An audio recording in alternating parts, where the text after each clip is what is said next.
Paul from Devongunsmith here. Here's an assortment, what I've just pulled out. These are all storage disposals. So they've been placed in storage and then the customers have rescinded their licenses and now they want me to move them on. And this is a glut. It's a bit like policemen. You never see any and then all of a sudden 10 turn up. This is a selection of 17th century reproduction black powder muskets for the reenactment scene. Musket number 1, matchlock, Ron Curley, probably Albion Arms.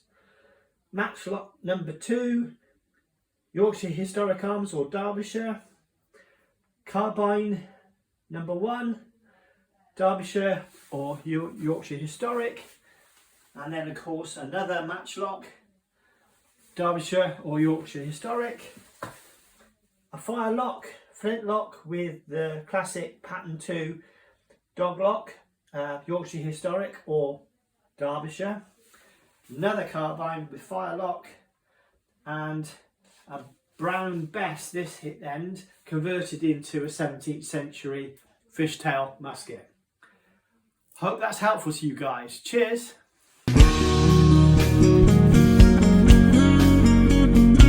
If you enjoy the content, don't forget, like, subscribe and click the notification bell.